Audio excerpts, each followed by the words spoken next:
my name is Rebecca, and today we're going to talk about the Classical Complement Cascade, which is, it's a part of the innate immune system because it's non-specific, but it's activated by the adaptive immune system, which is really interesting. It's kind of a way that the adaptive and innate immune system work together, and it's a complement to all the other functions of the immune system we already have.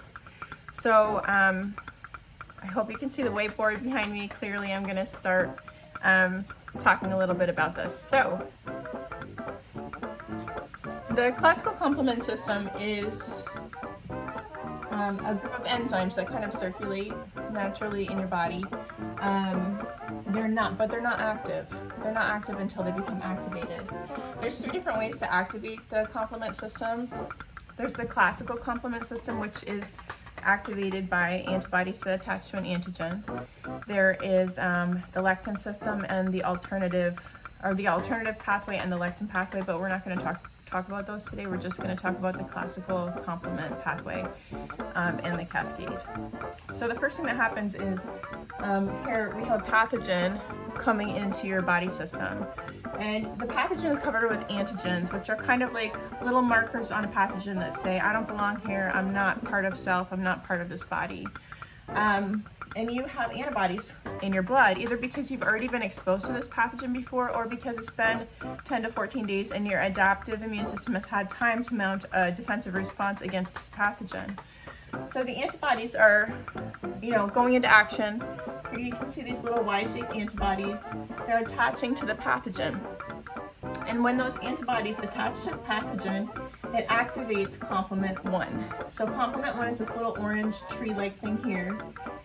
When complement 1 attaches, and it attaches to the, the stem of these antibodies, it activates complement 2 and complement 4. And first of all, I wanted to mention that the complements are zymogens, which are enzymes that are not active. So anytime you see the word, any word in the body with an ogen at the end, it usually has to do with something that's in your system that hasn't been activated yet. So when they're free floating in your body, they're zymogens.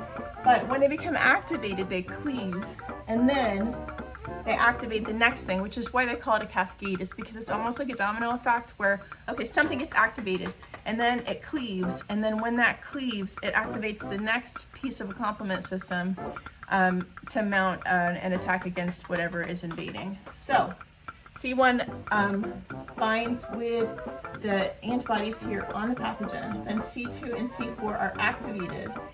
C4 splits into C4A and C4B. C2 splits into C2A and C2B. Typically, the A pieces are the smaller pieces. Typically. Although my drawing doesn't really show that very well, so I'm sorry about that.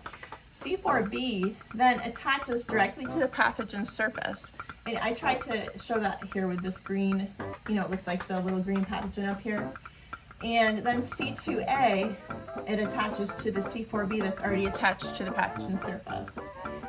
When that happens, it activates C3 convertase. So then C3 becomes active, and then C3 cleaves into C3A and C3B. And C3 is a very, very important complement in our bodies, the most abundant complement in the serum. It breaks into two pieces, into C3A and C3B.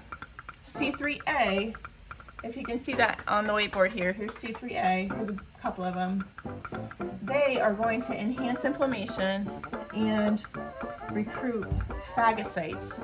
And if there's they actually can cause anaphylaxis because that's what their job is. They're going to increase inflammation, they're going to recruit phagocytes to fight this pathogen that's coming. So when something's, it's recognizing something that's not a pathogen and they're having this extreme response, that could initiate anaphylactic shock. But in a normal situation, it's just going to do its job, which is enhancing inflammation and recruiting phagocytes.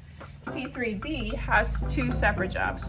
One of the jobs of C3b is opsonization of the cell that's coming in. And opsonization actually means to make tasty, so it'll take that invader, in this case it's this pathogen up here, it's going to tag it for destruction by the phagocytes that are coming. So here, this guy's calling all these phagocytes, and C3b, some of them are going to opsonize these pathogens, make them tasty. So when the phagocytes come, they're going to see that tagged bacteria or pathogen, and they're going to munch it right up. They're going to recognize the tags that the C3b put on that bacteria, and they're going to phagocytize that bacteria that came into your system. So that's one job of C3b. The other job of C3b is that it activates C5.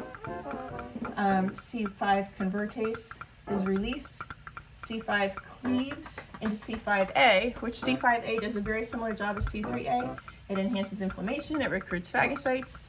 C5b then initiates the membrane attack complex, which I've got to move so you can see this. So this is my little drawing of that looks like a phospholipid bilayer. So phospholipid bilayer.